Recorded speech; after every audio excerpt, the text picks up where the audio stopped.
À la banque, la directrice jeta un seul regard au billet de 20 € que je tenais à la main et son sourire s'effaça. Elle ferma la porte de son bureau, baissa la voix et dit « Monsieur Hervé, il faut que nous parlions.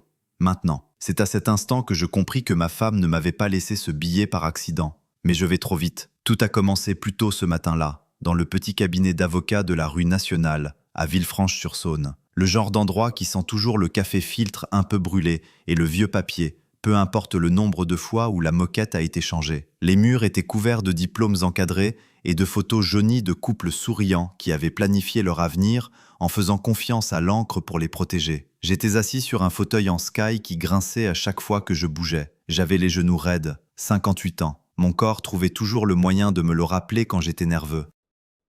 Je croisais les mains et fixais le bord du bureau, en essayant de ne pas regarder Kevin ou Amandine, assis en face de moi. Mes beaux enfants. Kevin Mercier était déjà détendu, adossé à son siège comme s'il était chez lui. Il vérifia sa montre 2 fois, une Rolex en or, la même qu'Éléonore lui avait achetée pour Noël dernier. Amandine était assise à côté de lui, jambes croisées, son téléphone sur les genoux, un petit sourire au coin des lèvres, comme si elle connaissait une blague que les autres ignoraient. L'avocat, maître Devillé, s'éclaircit la gorge et ouvrit le dossier. « Merci à tous d'être venus, dit-il. Nous sommes ici pour la lecture du testament d'Éléonore Ruth Hervé. » Entendre son nom prononcé à voix haute me serra la poitrine. Éléonore, ma femme depuis 11 ans. D'une intelligence acérée, discrète, prudente. Elle ne gaspillait jamais ni ses mots, ni son argent. Elle disait toujours que le silence coûtait moins cher et était plus sûr. Maître Devillé commença la lecture. Kevin héritait des biens locatifs, le petit immeuble près de la fac, la zone commerciale en périphérie de Lyon. Amandine recevait les liquidités, les comptes-titres et une fiducie pour lui assurer une stabilité continue. Kevin hocha la tête. Le sourire d'Amandine s'élargit. Puis, Maître Devillé marqua une pause. « Et à mon mari, Thomas Hervé, lut-il en levant les yeux vers moi une fraction de seconde, je lègue la somme de 20 €. 20 ? Pas 20 000 ? Pas 20%? 20 €. Pendant un instant, je crus avoir mal entendu. J'attendis la suite de la phrase. Il n'y en avait pas. Kevin laissa échapper un petit rire. Pas fort, juste assez pour être entendu. 20 balles, dit-il en secouant la tête. Ah ouais. Amandine mit une main devant sa bouche, mais ses yeux brillaient. Faut croire que maman tenait à garder les choses proportionnelles. La chaleur me monta au cou. La pièce semblait plus petite, l'air plus lourd. L'avocat évitait mon regard. Maître Devillé fit glisser quelque chose sur le bureau vers moi. Un unique billet de 20 €, vieux, doux, plié en 2 avec soin. Kevin se pencha en avant. « C'est tout ce que tu valais pour elle ?» lança-t-il. « Au moins tu pourras t'acheter un sandwich en sortant. » Je ne répondis pas.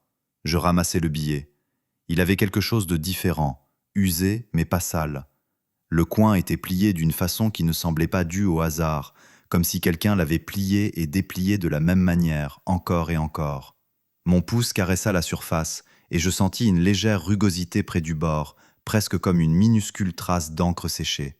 Amandine eut un sourire narquois. « Ne dépense pas tout d'un coup, Thomas. » Je déglutis difficilement et me levai. « La réunion est terminée, dit Kevin, déjà debout. Au fait, la maison est à mon nom maintenant. Je te donne 30 jours. 30 jours. » Après 11 ans de mariage, après avoir réparé chaque fuite, chaque chaudière en panne, chaque marche fissurée dans cette maison, j'hochai la tête une fois. Compris. Je sortis avant qu'il ne puisse ajouter quoi que ce soit. Le couloir sentait le produit nettoyant au citron. Le bruit de mes bottes résonnait trop fort sur le carrelage. Dehors, une fine pluie couvrait le pare-brise de mon vieil utilitaire Peugeot. Je m'assis au volant et pris juste le temps de respirer. Inspirer par le nez, expirer par la bouche. Comme Éléonore me disait de le faire quand je m'énervais. Ne leur donne pas ce spectacle, Thomas. Je dépliai le billet et le regardais. 20 €. Une blague, une insulte. Pourtant, Éléonore n'était pas du genre à faire des blagues, ni à être négligente. Je me souvins d'elle, dans la cuisine tard un soir, les cheveux attachés, les manches retroussées, me regardant remplir mon carnet d'entretien après avoir réparé l'évier. « Pourquoi tu écris tout ?» m'avait-elle demandé. « Une habitude, avais-je répondu. Le papier a meilleure mémoire que les gens. » Elle avait souri à ça, un tout petit sourire. Ce souvenir me resta en tête tandis que je roulais vers Lyon, la pluie striant la vitre, le billet posé sur le siège passager comme s'il avait un certain poids. Je ne savais pas pourquoi j'allais à la banque. Je savais juste qu'Éléonore m'avait dit un jour, très calmement, « Si jamais quelque chose te semble anormal, va d'abord à la banque. » Je me garais sur le parking de la Banque régionale du Rhône vers 9 heures du matin. À l'intérieur, l'agence bourdonnait d'une vie tranquille. Un couple attendait pour déposer des chèques. Un retraité comptait des espèces pour payer ses factures. Une odeur de cire et de vieil argent flottait dans l'air. Quand mon tour vint, je fis glisser les 20 euros sur le comptoir. « Je voudrais échanger ce billet, s'il vous plaît. » La guichetière sourit, puis son visage se figea. Elle le prit, fronça les sourcils et regarda par-dessus mon épaule. Un instant plus tard, une femme en tailleur bleu marine s'approcha. Son badge indiquait « Marianne Collet, directrice d'agence ». Elle prit le billet des mains de l'employé, l'étudia, puis me regarda. « Monsieur Hervé » demanda-t-elle. « Oui ». Son sourire disparut.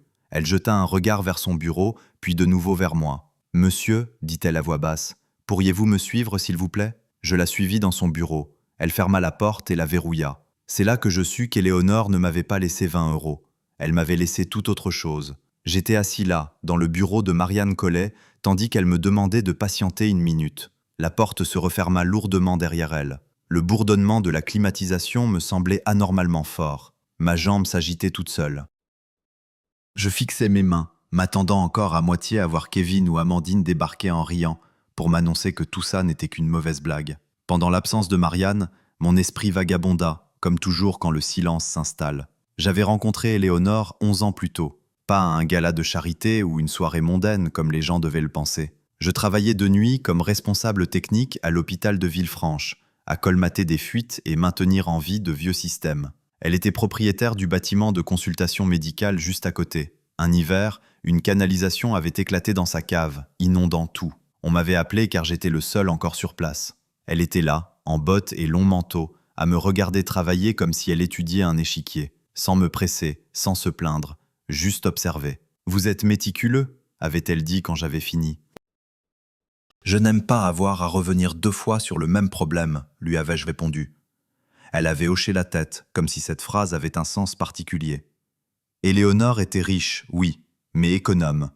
Elle réutilisait les enveloppes, éteignait les lumières en quittant une pièce, conservait des classeurs étiquetés d'une écriture soignée, chaque document à sa place. Elle faisait confiance au système, et elle faisait confiance au papier. Quand nous nous sommes mariés, les gens ont chuchoté, que j'avais de la chance, que j'avais tiré le gros lot sur le tard. Éléonore n'a jamais rien dit à ce sujet. Elle m'a juste demandé de continuer à l'aider avec ses propriétés, pas parce qu'elle avait besoin de main-d'œuvre gratuite, mais parce qu'elle me faisait confiance.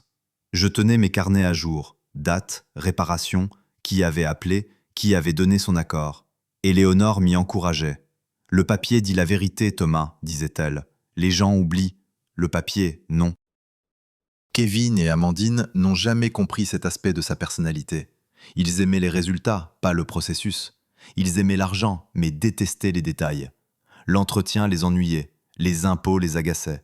Pour eux, les maisons étaient des distributeurs de billets. Je me souviens d'un après-midi, il y a peut-être 5 ans.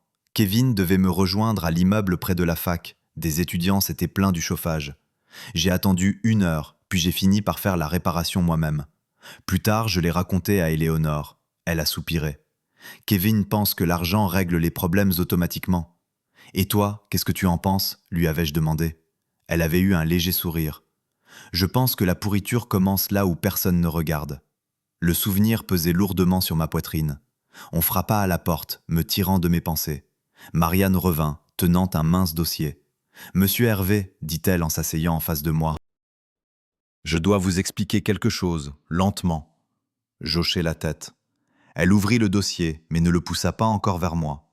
« Votre femme louait un coffre-fort ici, depuis 10 ans, payé en espèces, toujours à l'heure. Elle a laissé des instructions. Nous ne devions l'ouvrir que si une condition très spécifique était remplie. » Ma gorge se noua. « Laquelle ?» Elle tapota le billet de 20 euros. Apparemment, ceci. Éléonore utilisait des billets marqués, un seul, jamais plus, pour identifier la personne qui se présenterait. Pas de carte d'identité, pas d'avocat, pas d'appel téléphonique. Le billet devait être présenté en main propre. Elle disait que ce serait vous qui l'apporteriez, ajouta doucement Marianne. Je baissai les yeux vers le bureau. Elle ne m'avait jamais rien dit. Marianne acquiesça. Elle nous a dit que ce serait la partie la plus difficile. Elle fit glisser le dossier vers moi. À l'intérieur se trouvaient des copies de documents que je reconnaissais. Mon écriture. Mes carnets d'entretien scannés, organisés, croisés avec des retraits bancaires et des factures. J'eus le vertige. Pourquoi me donner ça maintenant ? Marianne me regarda droit dans les yeux. Parce qu'elle était convaincue que vous ne vous précipiteriez pas. Et parce qu'une fois que cela commencera, on ne pourra plus revenir en arrière. Mon téléphone vibra. Un SMS d'Amandine. « Je prends de tes nouvelles, j'espère que tu vas bien. Dis-nous si tu as besoin de quoi que ce soit. » Je fixai l'écran puis retournai le téléphone. Marianne se leva. « Il y a autre chose, mais avant de continuer, je dois vous demander, êtes-vous préparé à ce que cela pourrait impliquer pour vos beaux enfants ?» Je pensais à Kevin qui riait, à Amandine et son sourire narquois, aux serrures de la maison changées, aux 30 jours. Je pensais à Éléonore, à la table de la cuisine, triant ses reçus tard le soir, me faisant confiance pour les tâches ennuyeuses. « Je ne veux pas me venger, dis-je lentement. Je veux la vérité. » Marianne hocha la tête une fois. « C'est ce qu'elle a dit que vous diriez. » Elle ouvrit un tiroir et en sortit une petite clé. « Alors, nous devrions continuer. » Je pris la clé, sentant son poids dans ma main. Pas lourde, juste ce qu'il fallait. En me levant, je le sentis, ce changement. La compréhension silencieuse qu'Éléonore ne m'avait pas effacée. Elle m'avait positionné, soigneusement, patiemment. Et peu importe ce que Kevin et Amandine pensaient avoir hérité, ce n'était pas aussi net qu'ils le croyaient. L'ascenseur qui descendait vers la salle des coffres semblait plus lent que la normale. Ou peut-être que c'était juste mes nerfs. Le doux vrombissement des câbles, le léger déclic à chaque étage, tout me paraissait plus fort, plus intense. Marianne se tenait à côté de moi, les mains jointes, professionnelle mais pas distante. Elle savait que c'était important. Quand les portes s'ouvrirent, une vague d'air frais sortit. Le couloir de la salle des coffres sentait le métal et le désinfectant, un froid qui me donnait la chair de poule. Marianne me guida vers une porte blindée de la taille d'un capot de camionnette. Un autre employé attendait là, un jeune homme avec des lunettes cerclées de métal qui me salua de la tête sans sourire. Un témoin, je supposais. Les clés cliquetèrent. La porte s'ouvrit dans un grognement lourd et profond. À l'intérieur, Marianne déverrouilla un compartiment étroit et l'apporta sur une petite table. Elle l'ouvrit avec précaution, comme si elle manipulait quelque chose de fragile. « Votre femme était précise, dit-elle. Tout ici est étiqueté, daté, recoupé. Dans la boîte se trouvaient des dossiers bien rangés, des clés USB et une enveloppe scellée avec mon nom écrit dans la calligraphie soignée d'Éléonore. » Ma poitrine se serra. Marianne me tendit l'enveloppe. « Vous lirez ça plus tard. Pour l'instant, vous devez comprendre le montage. » Elle m'expliqua tout simplement, sans jargon. Éléonore avait créé un déclencheur de conformité lié à la succession. Pas vraiment un piège, plutôt un verrou. Si certaines anomalies apparaissaient et si la bonne personne les remarquait, tout était mis en pause. « La bonne personne, c'était vous ?» dit Marianne. Je feuilletai les dossiers. Mes carnets d'entretien étaient là. Des copies de factures sur lesquelles j'avais émis des doutes. Des notes que j'avais griffonnées dans la marge des années auparavant. Le paiement ne correspond pas aux travaux. Aucune réparation observée. À suivre. Je ressentis un étrange mélange de fierté et d'angoisse. Elle était persuadée que vous reconnaîtriez le schéma, poursuivit Marianne, et que vous attendriez. Attendre quoi ? La preuve, dit-elle simplement. Quand je quittais la banque, le ciel s'était éclairci. Le soleil rebondissait sur les pare-brises dans le parking. Je restais assis dans mon utilitaire un long moment, la clé reposant dans ma paume. Elle semblait chaude maintenant, comme si elle était là depuis longtemps. Mon téléphone vibra de nouveau. Cette fois, c'était Kevin. « Salut Thomas, dit-il quand je répondis, la voix mielleuse. « Je prenais juste de tes nouvelles. Je pensais qu'on pourrait discuter. » « À quel sujet ? » « Pour que les choses restent simples. Pas besoin de faire traîner ça. Maman n'est plus là. Passons à autre chose. » Je l'imaginais dans son bureau, les pieds sur la table, déjà en train de planifier quelle propriété vendre en premier. Je suis occupé. Occupé à quoi ? Je regardais la banque derrière moi. À trier des papiers. Il rit légèrement. Ça ne m'étonne pas. Nous raccrochâmes. Ce soir-là, je dormis dans un hôtel bas de gamme le long de la départementale. Un endroit propre, sans plus. Le bourdonnement du trafic s'infiltrait à travers les murs. J'étalais les dossiers sur le lit et les examinais un par un, lentement, méthodiquement. Le schéma était là. Des factures pour des réparations qui n'avaient jamais eu lieu. Des retraits qui coïncidaient avec les vacances de Kevin. Les frais de conseil d'Amandine, versés à une SARL qu'elle contrôlait. De petits montants, bien répartis. Le genre de choses que personne ne remarque, sauf si on regarde de très près. Sauf si on est l'homme de maintenance. Je dus dormir 3 heures. Le matin, j'appelais un vieil ami de l'association des anciens combattants, un expert comptable nommé Franck qui m'avait déjà aidé pour mes impôts. Je n'accusais personne. Je lui demandais juste de jeter un œil. Vers midi, il me rappela. « Thomas, dit-il avec prudence, ce n'est pas de la négligence, c'est délibéré. » Mon estomac se noua. « Qu'est-ce que je dois faire ?» Franck marqua une pause. « Tu fais ça proprement. Tu ne touches pas à l'argent. Tu laisses parler les papiers. » Cet après-midi-là, Amandine se présenta à l'hôtel. Elle frappa comme si la porte lui appartenait. « J'étais inquiète, dit-elle en entrant sans y être invitée. Kevin dit que tu es bien silencieux. »« J'ai lu, répondis-je. » Elle jeta un œil au dossier, puis détourna le regard. « Écoute, dit-elle en baissant la voix, on n'a pas besoin que ça tourne mal. » Elle fit glisser une enveloppe sur la table. Je n'eus pas besoin de l'ouvrir. « 10 000 €, dit-elle, pour le dérangement, pour que tu passes à autre chose. » Je sortis le billet de 20 € de mon portefeuille et le posai à côté de l'enveloppe. Ses yeux se posèrent dessus une fraction de seconde. « Je crois que ta mère voulait que je lise, dis-je, pas que je signe. » Elle partit sans un mot de plus. Le temps que l'audience de succession soit fixée, j'avais appris comment fonctionne la pression silencieuse. Elle ne crie pas, elle murmure. Elle se manifeste par des appels manqués, des emails polis, une sollicitude soudaine de la part de gens qui n'avaient pas pris de mes nouvelles depuis des années. Je les laissais parler. Je notais des choses. Je déménageais le peu qu'il me restait dans un box de stockage et louais un petit 2 pièces au mur fin, le genre d'endroit où l'on entend la télé du voisin. Le soir, je m'asseyais à la table de la cuisine avec les dossiers d'Éléonore et mes vieux carnets, alignant les dates, entourant les correspondances, traçant des flèches au crayon. Le papier dit la vérité. Franck passa un soir avec des plats à emporter. Il étala des feuilles de calcul sur la table et secoua la tête. Ils ont gratté sur l'entretien. Des petites sommes, bien réparties. Assez malins pour passer inaperçus à première vue. Pas assez pour résister à des registres. C'est grave ? Il me regarda. C'est prouvable. Ce mot était lourd de sens. Prouvable signifiait des conséquences.